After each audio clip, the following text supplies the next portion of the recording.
Perfecto, pues bienvenidas y bienvenidos todos. Muchísimas gracias por estar acá. Pues me uno también a la bienvenida y pues el día de hoy tengo el placer de presentarles a la doctora Rosario Paredes Gutiérrez, que va a representar el campo de conocimiento de materia condensada y nanociencias con el primer coloquio.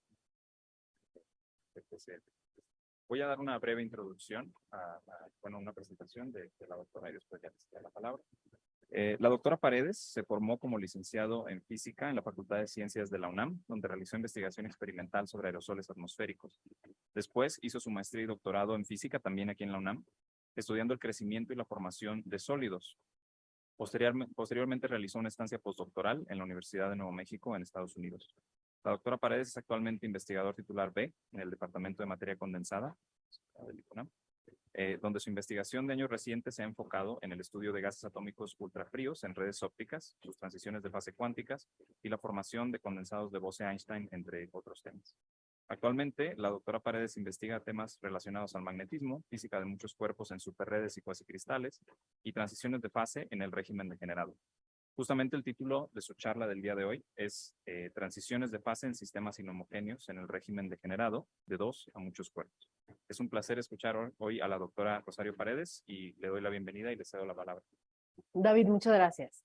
Y muchas gracias a todos por su presencia. Por supuesto, les agradeceré que me interrumpan en cualquier momento. Antes de entrar en materia, quisiera decirles que la mayor parte del trabajo y los resultados que les voy a presentar son producto del desarrollo de la investigación del doctorado de varias de las personas que se encuentran aquí nombradas. Arturo Camacho Guardián, que se encuentra aquí, es nuestro colega en el Instituto de Física. Luis Antonio González García, él terminó su doctorado hace ya en 2020. 3 años, Eleazar Neri terminó su doctorado en 2021 y Gustavo Alexis Domínguez Castro terminó su doctorado el año pasado, ahora se encuentra en una estancia postdoctoral. Luis Antonio trabaja en ciencia de datos y Eleazar es profesor de la Facultad de Ciencias y también trabaja conjuntamente con la coordinación de las Olimpiadas de Física nacionales e internacionales. Por supuesto, yo también, como lo acaba de decir David, fui estudiante de este posgrado hace muchísimos años, ya creo que no me quiero acordar cuántos, y entonces, ahora sí, entrando en materia, quizá lo primero que suena un poco contrastante es hablar de una transición de fase en un sistema de dos cuerpos, porque típicamente estamos acostumbrados a que las transiciones de fase ocurren en sistemas de muchos cuerpos. Déjenme adelantarles y quizá de una vez aprovechar para decirles que un mensaje importante de la charla que les voy a presentar ahora es cuán importante es tomar en cuenta la física de dos cuerpos para comprender las transiciones de fase de muchos cuerpos. Y la relevancia de la física tanto a nivel estacionario como dinámico que exhiben esos sistemas, sistemas de dos cuerpos, y su impacto cuando se estudian sistemas de muchos cuerpos. Esa es la razón del título que lleva el coloquio. Primero voy a hablar de manera muy breve, hacer un recuento en dónde estamos parados, es decir, qué quiere decir el régimen de degeneración cuántica, porque es precisamente el régimen en el que me he dedicado a estudiar junto con las personas que ya mencioné hace rato, ex estudiantes del posgrado en ciencias físicas. Hay un estudiante, alguien que no es ex estudiante, es Cristian Madueñero, él es estudiante del posgrado actualmente, recién acaba de aprobar su candidatura al doctorado, pero los demás ya obtuvieron el grado tiempo atrás.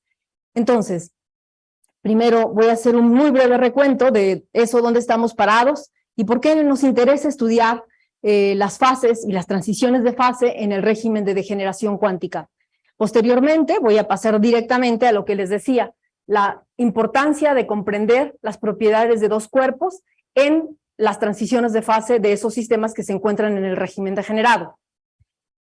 En particular, los fenómenos que sí atañen a un sistema macroscópico son la superfluidez y la superconductividad, y yo me voy a quedar con la superfluidez, motivo por el cual voy a tomar como caballito de batalla lo que siempre he usado esencialmente desde mi incorporación al Instituto de Física, que es la física y el conocimiento de los gases atómicos ultrafríos en sistemas confinados en un potencial inhomogéneo. Les voy a decir en un momento de qué se trata ese potencial inhomogéneo y cómo ocurren las transiciones en esos sistemas y por qué son relevantes para entender fenómenos tan complejos que no solamente ocurren en los gases cuánticos ultrafríos, sino que son propios de otros sistemas.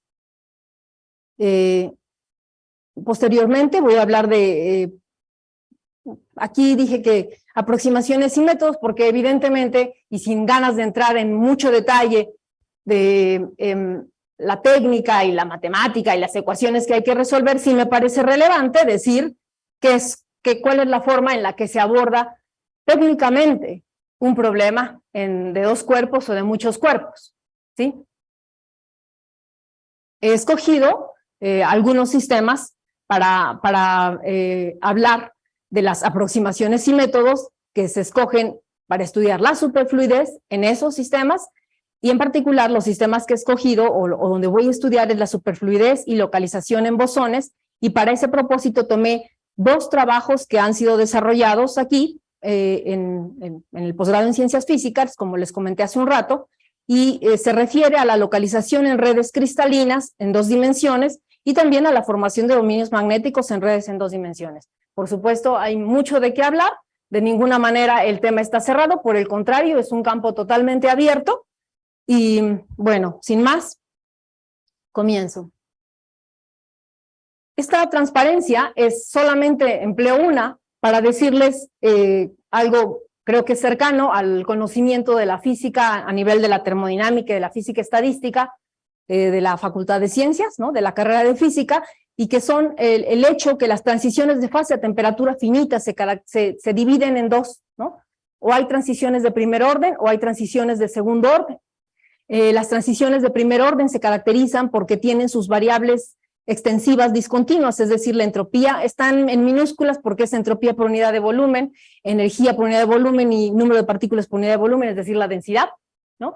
Entonces, las transiciones de fase de primer orden ocurre que, por ejemplo, la densidad, es muy característico el ejemplo, la densidad se vuelve discontinua cuando cambia de una fase a otra, y ejemplos de ellos son las transiciones sólido-vapor, líquido-sólido y líquido-vapor más el punto triple del agua. Lo que está puesto en esta figura es precisamente las curvas de coexistencia y las transiciones de fase del agua, ¿no? No sé si es exactamente del agua, pero lo que quiero enfatizar es que todas estas líneas se llaman las líneas de coexistencia, ¿no? Y dividen a las diferentes fases de alguna sustancia, no forzosamente el agua.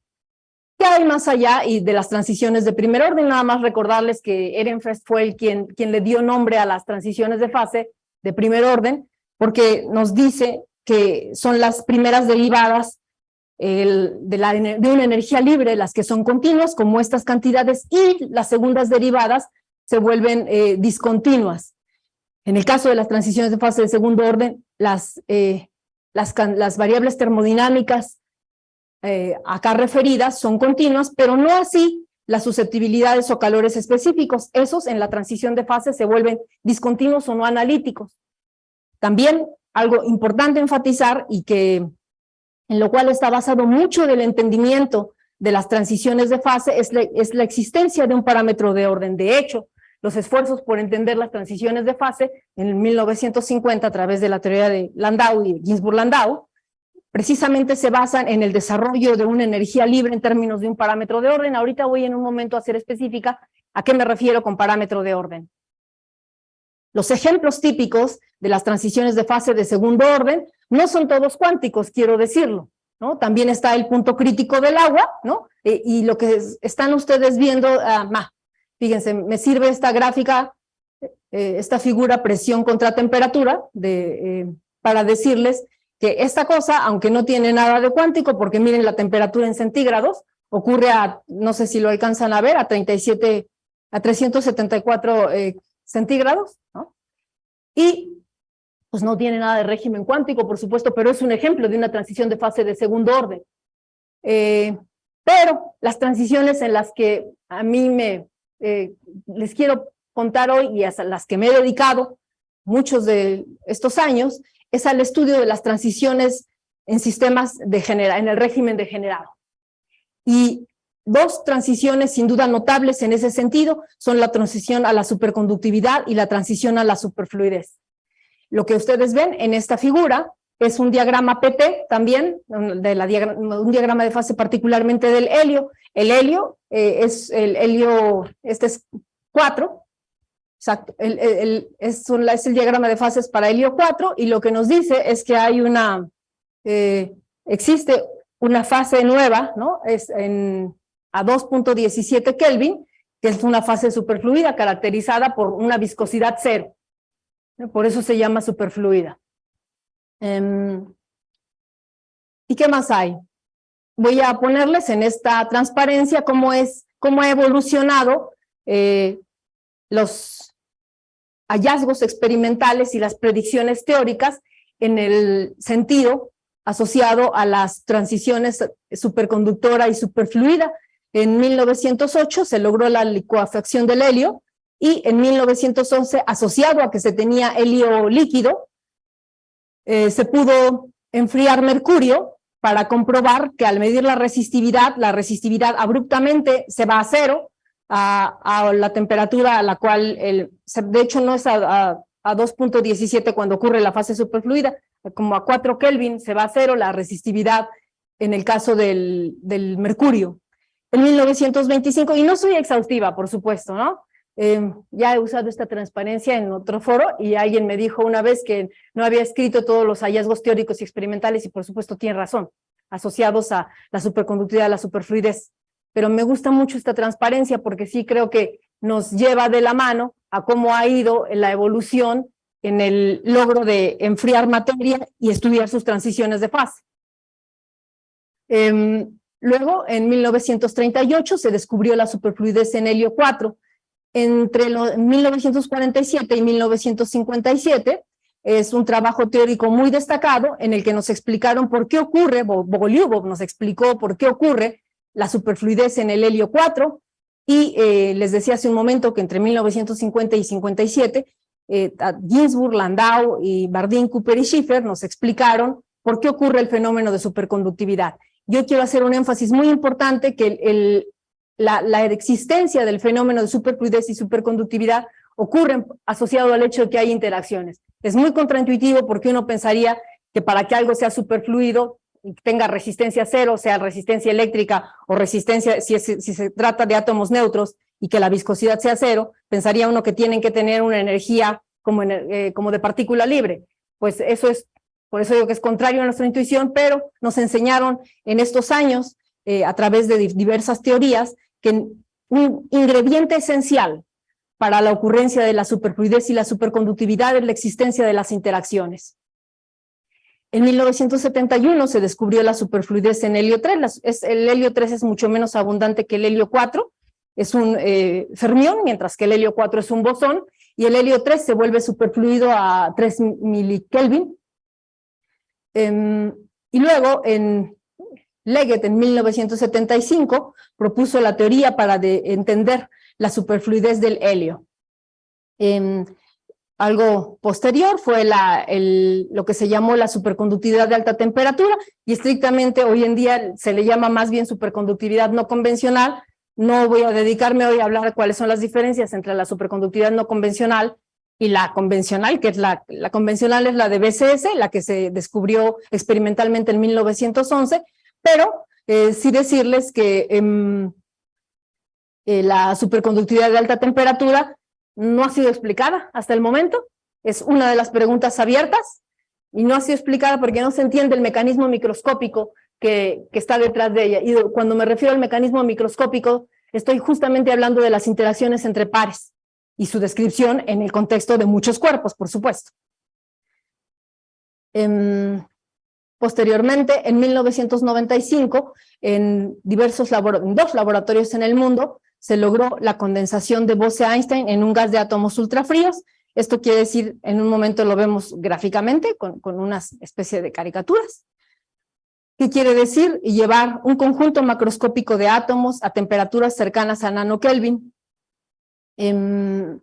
Ojo, también vale la pena recalcar que la predicción de la condensación de Bose en 1995, aunque se reporta en 1995, es 25 y es correcto, 70 años más tarde la condensación de Bose no es en átomos sin interacción, es en átomos con interacción, porque en la naturaleza no hay manera de quitar las interacciones. Insisto, me falta un montón de eventos importantes. Miren la cantidad de eventos en rojo, que quiere decir que son eventos experimentales. De hecho, soy más enfática en promover en hacer énfasis en estos, la aparición y el logro de estas, de llevar átomos a conjuntos macroscópicos de átomos a temperaturas muy cercanas al cero absoluto. Los años que se encuentran posteriormente, y no me detuve en 2018, ya no alcanza ahí la transparencia para poner más, pero pues ha habido por supuesto más trabajo después de 2018 para acá, pero es el poder situar moléculas dipolares de Fermi en una red óptica, ¿no? Entonces ahí va. ¿Y por qué y cómo se relacionan los fenómenos de superfluidez y superconductividad? Yo les decía que hay una analogía entre la superconductividad y la superfluidez, ¿verdad? Y es la cero resistencia, en un caso eléctrica, en el caso de la superconductividad, y en el otro caso la ausencia de viscosidad, en el caso de la superfluidez. ¿Por qué nos interesa tomar a estos sistemas, que son los que mayormente me concentré en poner en rojo, ¿no? Bueno, yo les decía hace un momento que la física en la que yo he trabajado, junto con mis colaboradores, se refiere a la explotación de los gases atómicos ultrafríos como caballitos de batalla para mostrar la fenomenología que ocurre en el caso de los superconductores, pero ahora en un ámbito sin carga eléctrica.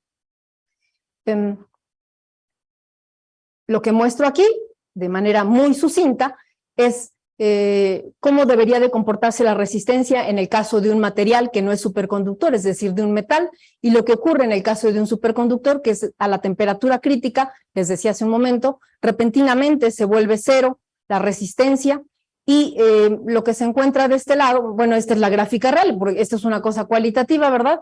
Y esta es una gráfica real, y el material es, como dije hace un momento, mercurio. Esta gráfica lo que se observa es el comportamiento del calor específico para un superfluido, este es para el helio 4, ocurre la transición a la fase superfluida 2.17 Kelvin, y tiene nombrecito, se imaginan ustedes por el nombre, no es raro llamarle la transición lambda, ¿verdad? Porque justo tiene una formita de una letra lambda, la forma en la que se comporta el calor específico como función de la temperatura. Pero voy a regresar al punto importante, que es dos cosas. Una es la necesidad de tener un parámetro de orden en términos del cual describir la transición, y también la importante necesidad de contar con el hecho de tomar en cuenta las interacciones.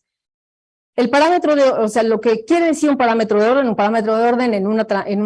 en el estudio de una transición de fase de segundo orden, es una cantidad que es cero para arriba, diferente de cero para temperaturas menores que la temperatura crítica, y cero a continuación, ¿no? Les decía hace un momento que la contribución de Ginzburg y Landau fue proponer un desarrollo de una energía libre en términos de un parámetro de orden, que de hecho el parámetro de orden puede ser una cantidad que varía en la posición. La forma más sencilla es lo que propuso el Landau, que es que no varíe en posición. Y este es precisamente lo que constituye el elemento crucial en la teoría de BCS, por eso lo puse acá. Pero otro elemento crucial en la teoría de BCS es la formación de pares de Cooper. Es decir, que asociado al hecho de la presencia de una red, la interacción efectiva que ocurre entre electrones, que son los que conducen la carga eléctrica, es atractiva. Ciertamente, la noción normal es que como tienen una interacción coulombiana, pues los electrones se repelen y deberían no formar pares. Esa es la noción más común. Sin embargo, eso dista mucho de estar considerando que la presencia de las colisiones de los electrones, es decir, la interacción, ocurre en medio de una red. Y esa consideración es lo que se llama la formación de pares de Cooper. Lo que encuentran acá es cómo se comporta la energía, la relación de dispersión para los pares de Cooper, la relación de dispersión por unidad de partícula.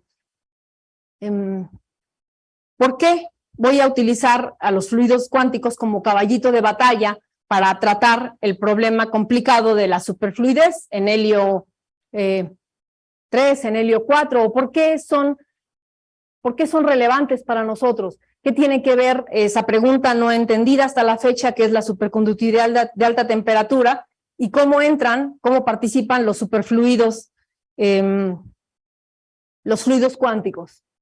Bueno, primero mostrarles un termómetro, ¿no? Que en el caso de la condensación de Bose se encuentra cerca de los 100 nanokelvin, y las velocidades de los átomos neutros a esa temperatura es como de 1 centímetro por segundo. Pues aquí están las demás velocidades, no me demoro mucho en este termómetro, solamente para decirles que un laboratorio típico se ve así, ¿no? Lo que se encuentra adentro de este equipo es un gas muy diluido que tiene aproximadamente 10 a la 14 átomos por centímetro cúbico, y que son esos átomos los que forman la nube que es el condensado. Lo que se encuentra en la siguiente gráfica, o sea, no de ninguna manera yo voy a pretender explicar cómo se logra el condensado, puesto que lo mío no es ser física experimental, pero tenemos colegas aquí en el instituto que ya han realizado un condensado hace 5 años aquí en el Instituto de Física, en átomos de litio, ¿no? Lo que les muestro a continuación es nada más cómo se observa el pico asociado a la condensación de Bose. Entonces, recordando que la predicción de 1925 quiere decir un conjunto macroscópico de átomos que ocupan el estado base o de menor energía. Les decía nuevamente que no es cierto que los átomos no interactúan. Los átomos tienen interacción porque son interacciones que no se les pueden quitar. ¿Por qué no se les pueden quitar? Porque son entes que tienen una nube electrónica, ¿no? Y por resultado de tener una nube electrónica y asociado al hecho que se le puede introducirse un campo magnético, entonces hay posibilidad de interactuar con los niveles finos e hiperfinos del átomo, y el potencial resultante de manera efectiva es un potencial atractivo, que es lo que pongo a continuación. En particular estoy haciendo un resumen muy, muy breve de cómo en el caso de los átomos ultrafríos es posible sintonizar la interacción asociado al hecho de los niveles finos e hiperfinos de los átomos. O sea, los átomos neutros, si es cierto, uno pensaría, pues, ¿cómo? ¿De dónde sacas la interacción? Pues es que hay estructura interna, ¿no? Los átomos tienen electrones y tienen núcleos, y es por el hecho de sintonizar, por el desdoblamiento Zeeman y la presencia de un campo magnético, y por lo tanto el desdoblamiento Zeeman, que de manera efectiva los potenciales interatómicos se miran como estos. Entonces, lo que ocurre experimentalmente es que se puede sintonizar la interacción entre dos átomos. Lo que estoy graficando en este caso es cómo varía el potencial relativo que representa la colisión de dos átomos. Por supuesto, termina siendo un modelo del cual voy a hablar en un momento más. Y si es posible que vía un campo magnético mover estos niveles, que son estas curvas de potencial, que son las curvas que describen la interacción efectiva entre los átomos, si es posible lograr que la energía de un estado ligado coincida con esta energía, entonces ocurre una resonancia. ¿Pero qué es eso de que ocurre una resonancia? La cantidad importante en la colisión en la mecánica cuántica nos enseñaron que es la sección eficaz. Y lo que está detrás de la sección eficaz es la longitud de dispersión, ¿no? o la amplitud de dispersión, que se codifica también como la longitud de dispersión. Resulta ser que bajo la presencia de una resonancia de Feshbach, que quiere decir hacer muy grande la sección eficaz, asociado a la presencia de un campo magnético, es posible que los átomos se vean mucho o se vean poco. Entonces se establece un régimen de interacción o fuerte o débil entre ellos. Pero yo les había dicho que las interacciones eran un punto clave para abordar la descripción del estado superfluido y el estado superconductor. Y esa es entonces la necesidad, ese es entonces el punto de partida por lo cual la gente ha dado en llamarle a estos, yo no quiero usar palabras porque ya hay hasta personas que se cansan de que uno le llame simuladores cuánticos, porque ahora también los MOARes son simuladores cuánticos de otra cosa. Yo simplemente quiero decirles que el hecho de compartir características en el régimen de degeneración cuántica, más la posibilidad de mover y sintonizar las interacciones entre ellos, hace posible entonces poder entrar a la física de sistemas que, aunque no son neutros como los superconductores, pues comparten características. Esa es la conexión que hay. ¿Y qué más hay? Yo les dije hace un momento que los pares de Cooper, lo que era crucial era la presencia de una red para la formación de los pares. Y uno se pregunta cómo se le hace en el caso de los átomos ultrafríos para que también se puedan confinar las partículas neutras en una red. Entonces, la forma en la que se consigue es a través, son átomos neutros, pero que se polarizan bajo la influencia de un campo eléctrico, o sea, de un láser, y como resultado de esa polarización se establece una energía potencial efectiva que puede ser o positiva o negativa, y es positiva o negativa dependiendo de la desintonía de el láser, representado, el campo eléctrico es un láser, ¿no? O dos láseres contrapropagantes para que se establezca una onda estacionaria. Dependiendo de la desintonía que tenga el láser con respecto a la frecuencia característica del átomo que se está confinando, si la frecuencia es positiva, si la desintonía es positiva o negativa, ocurre que el potencial efectivo, el U dipolar, es atractivo y entonces los átomos se confinan en los mínimos del potencial, donde la intensidad es máxima. Se puede formar redes en una dimensión, en dos o en tres dimensiones, dependiendo de las configuraciones de los láseres. Es decir, si uno pone solamente dos láseres que se propagan en sentidos contrarios, la onda estacionaria resultante es una onda estacionaria con una longitud de onda de la mitad de la longitud de onda del campo eléctrico que está aquí.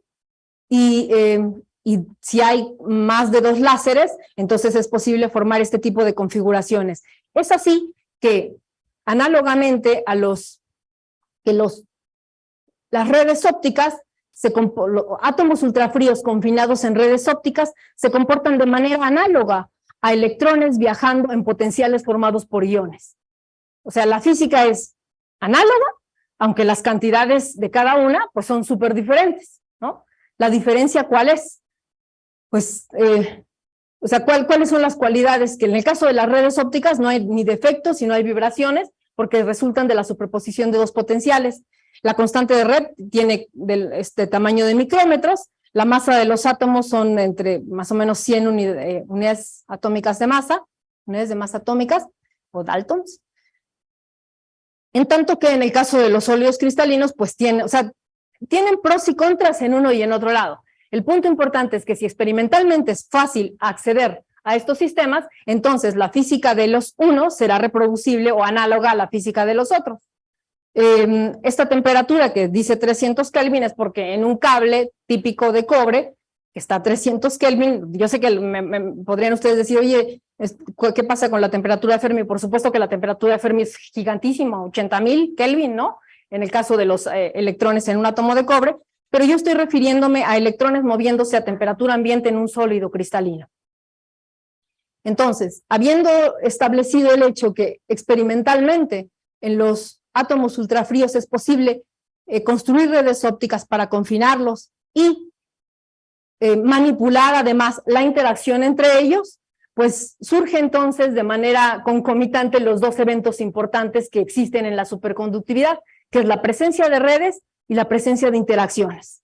Y esos dos elementos juegan un papel sin duda crucial para la ocurrencia de la superfluidez. Yo voy a dar un salto gigantesco en un momento para decirles que, bueno, aquí estoy resumiendo de manera muy sucinta que las fases que hay en la naturaleza están asociadas a diversos factores, entre ellos la dimensionalidad, la posibilidad de tunelar a primeros o más vecinos, el intercambio magnético, las interacciones de tipo eléctrico, el acoplamiento spin-órbita, y asociado a este cúmulo de elementos emergen las diferentes fases en la materia. Todas las fases que emergen en la materia se encuentran, pues sí o no, en este hamiltoniano, ¿no? Que creo que todos entendemos, porque lo que dice es Supongamos que tengo un modelo de potencial que representa la interacción entre átomos de tipos A y B, y discúlpenme porque, no, aquí sí dice A y B, alfa y beta. Entonces, supongamos que uno tiene un modelo que representa la interacción entre átomos. Los átomos tienen energía cinética, cada uno de ellos, y se mueven en un potencial externo. Entonces, en realidad este hamiltoniano complicadísimo, pues tiene toda la física de las partículas que nos interesa estudiar, y de muchos cuerpos, por supuesto, que eso es el elemento crucial. La termodinámica nos dice que si uno pudiera conocer, dado el hamiltoniano arbitrario y un modelo que el que sea, un modelo de interacción el que sea, si uno pudiera diagonalizar este hamiltoniano, podríamos construir la función de partición en el ensamble que ustedes quieran, canónico o gran canónico, y entonces hay una receta directa para obtener las propiedades físicas. Lo malo es que eso es imposible. Es decir, no hay ningún modelo que represente la interacción entre dos átomos para el cual este hamiltoniano tenga una solución analítica, ¿no? No la hay. Entonces, como no la hay, lo que hacemos es recurrir, y ese es el salto grande que voy a dar, a las aproximaciones. Pero quiero tomar un momento para decirles que yo insistía que el mensaje, uno de los mensajes principales es qué pasa cuando estudiamos pares, pares o la interacción de dos átomos en presencia de una red. Y ese fue el problema que resolvió Cooper en su artículo original. Entonces, y aquí está el resumen del artículo, no es el resumen, es la portada del artículo de Cooper, ¿no? En 1956. Y nosotros tomamos como inspiración el trabajo de Cooper para ahora agregarlo a los átomos ultrafríos. ¿Y cómo lo agregamos a los átomos ultrafríos? Bueno, introduciendo la existencia de redes cristalinas. Cabe la pena resaltar, ¿no? Vale la pena decir que en el caso del trabajo de Cooper, si bien se considera la presencia de una red, no le importa realmente como tal qué tipo de red es lo que hay adentro, o sea, la estructura interna, y nosotros quisimos aderezar ese ingrediente, introduciendo entonces la presencia de redes cristalinas, la existencia de interacciones controlables a través de manera externa. ¿Por qué no? Aquí estoy agregando dos efectos más, que es la existencia del desorden y la presencia de tunelaje de largo alcance. Para ese propósito, lo que hicimos fue estudiar los pares moleculares en una bicapa ¿por qué bicapa? Porque resulta ser que lo que sí está demostrado experimentalmente es que la superconductividad no convencional ocurre en planos. Entonces, al ocurrir la superconductividad en planos, lo que uno quiere es buscar el análogo, en el caso de los átomos ultrafríos, pues también tomando en cuenta la existencia de planos. Entonces, tomamos un modelo, ¿no? Que es el potencial de interacción que es dipolar entre moléculas que se encuentran en una y otra capa, y lo que se termina resolviendo es la ecuación de Schrödinger del pad, pero en presencia del mar de Fermi. Ese es el problema que resolvió Cooper, ¿no? Y lo que se encuentra es que efectivamente, asociado, quizá nada más para recalcarles que este potencial modelo depende de varios parámetros, pero entre ellos, y algo muy importante, depende de la interacción, de la intensidad de la interacción entre las moléculas, y está caracterizado por este parámetro G, ¿no? Escrito a su vez en términos del momento dipolar eléctrico, la constante, la separación entre placas y la constante de red que se encuentra en esas redes. Entonces, lo que se hace es trabajar a la Cooper y resolver la ecuación de Schrödinger en presencia del mar de Cooper para un potencial modelo como este. ¿Y por qué un potencial modelo? Al principio de la charla yo les dije en esa línea del tiempo que era parte de los logros experimentales ya de los últimos años, ¿no? Tratar con moléculas polares y colocarlas en redes cristalinas. Y dicho eso, entonces, no es descabellado, por lo tanto, pensar en esta propuesta. Lo que encontramos es cómo es la dependencia, o sea, ¿qué es lo que se resuelve técnicamente? Les dije que iba a ser técnica también, ¿no? ¿Qué es lo que se resuelve técnicamente? Lo que se resuelve esta, que es la ecuación, es la forma explícita que tiene la ecuación de Cooper, del par de Cooper, y donde esta cosa que se encuentra aquí es el gap de energía. El gap de energía es la energía necesaria para romper un par, ¿sí?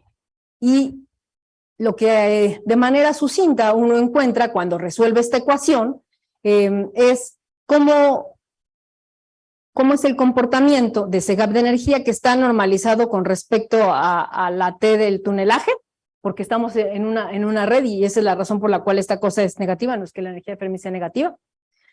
Entonces lo que encontramos es cómo es el comportamiento del gap como función de la energía de estas partículas, de la energía de Fermi, perdón, de las partículas en la red A y B. Y pues simplemente les dejo este snapshot para decirles que de eso se trató este problema. Es decir, lo único importante, o no es lo único, lo más importante y rescatable es decir que asociado a la existencia de una interacción atractiva se establece, es posible la formación de un par, que es el equivalente de los electrones que si bien se repelen por repulsión coulombiana, por la presencia de la red, lo que se encuentra es que hay una interacción atractiva efectiva. Y eso es quizá el mensaje único.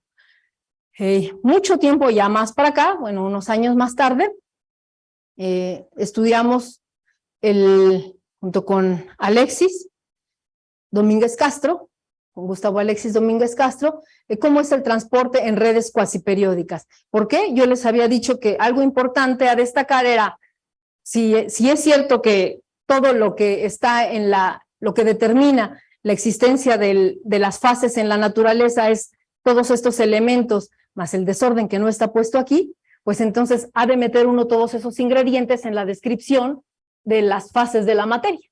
Y la forma más sencilla de meterlo es a nivel de dos átomos, ¿no? O de dos partículas.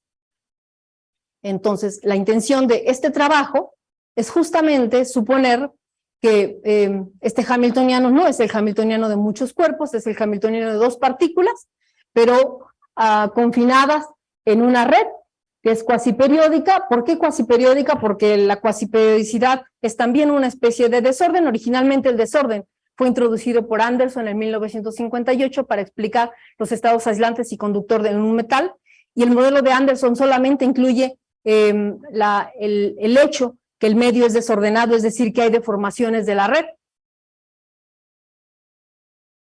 Y el modelo de Aubry-André, introducido en 1980, mucho tiempo después, por supuesto, pues es un puente entre un sistema perfectamente ordenado, cristalino, y un sistema desordenado.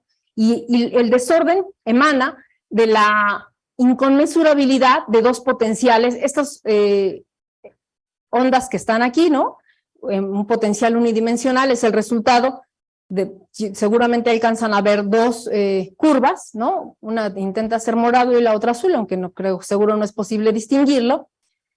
Una se trata de un potencial primario y un potencial secundario. Entonces, bajo la presencia de dos potenciales, uno primario y uno secundario, de tal suerte que hay una inconmensurabilidad entre ellos, se logra un potencial de tipo Aubry-André, y eso se logró experimentalmente en 2008, por supuesto, ¿sí?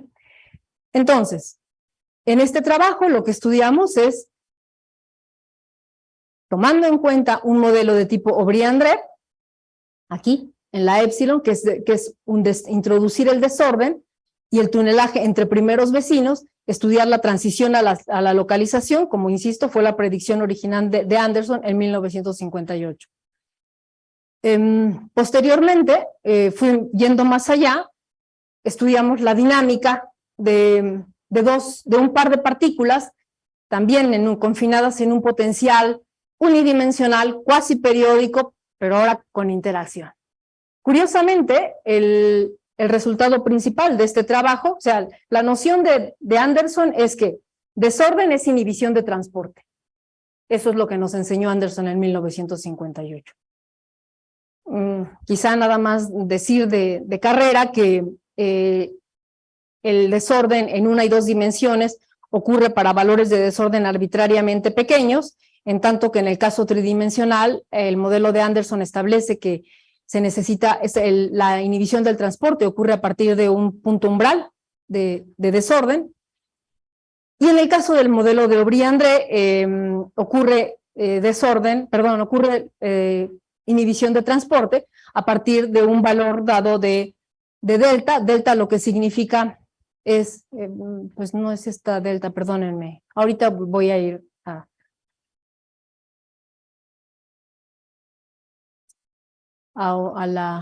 la delta que está acá, pero creo que no es fácil, no es difícil decir quién es. Lo que representa esta cantidad es la cantidad de cuasicristalinidad que tiene la red, ¿no? Y pues aquí hay a cuasicristalinidad 0 o cuasicristalinidad diferente de 0.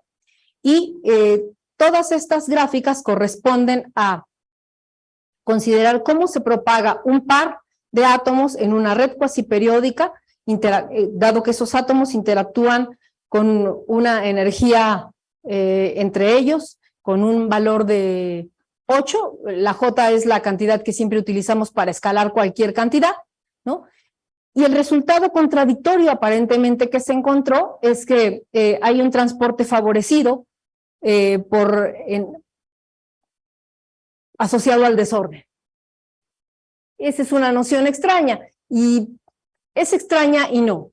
¿Por qué no es extraña? Porque lo que no les he dicho es que lo que estudiamos nosotros, aquí está, fue la presencia de tunelaje de largo alcance. Cuando existe tunelaje de largo alcance, entonces la noción original de Anderson se rompe completamente. Y en ese sentido, lo que se encuentra es que es esto, ¿no? Que el transporte se favorece bajo la presencia de desorden, sí, solo sí, el tunelaje entre partículas no es entre sitios vecinos, como es el modelo original de Aubry-André, que es para vecinos cercanos, o se llama de tie banding también, sino a tunelaje de largo alcance.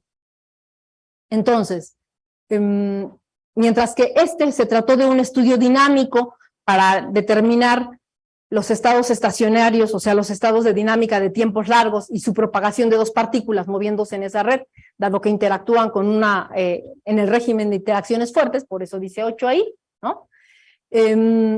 Contrariamente o complementariamente, este trabajo se trata de un análisis de estados estacionarios utilizando el método de la función de Green para estudiar cómo es el desorden. O sea, ¿qué es lo que encontramos, no? Creo que eso es lo que es importante enfatizar en este punto. Lo que se encuentra es que en presencia de tunelaje de largo alcance se establece una asimetría que existía cuando el tunelaje era de corto alcance. ¿Una asimetría en quién? Una asimetría en el desorden crítico necesario para que ocurra el fenómeno de localización. Ese es el hallazgo principal de este trabajo, ¿sí? Y pues aquí está un poco de nuevo de la parte técnica que se termina resolviendo. No lo dije, pero en este caso se utilizaron redes de 62 sitios.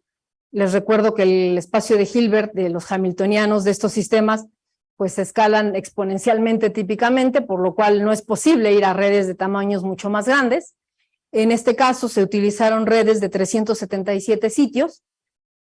Y aquí está la gráfica principal de ese trabajo, ¿no? Que es la ruptura de la asimetría del tunelaje, perdón, del desorden crítico para el cual ocurre la localización. ¿Y cómo se mide el desorden al cual ocurre la localización? O perdón, ¿cómo se mide? ¿Cuál es el rasgo característico con el cual uno detecta la localización? Pues midiendo una propiedad que se llama el IPR, que es el inverso de la participación en los diferentes sitios de la red, y lo que hay en estas gráficas que están acá abajo es el comportamiento precisamente de esa cantidad del IPR en función de alfa. Les recuerdo que alfa es el exponente de la ley de potencias a la que escala el tunelaje entre sitios I y J. Y también se encuentra que las funciones de onda que caracterizan al par o son localizadas o son extendidas, ¿no? Esto cosa quiere decir extendidos, noten el eje logarítmico de este lado, ¿sí?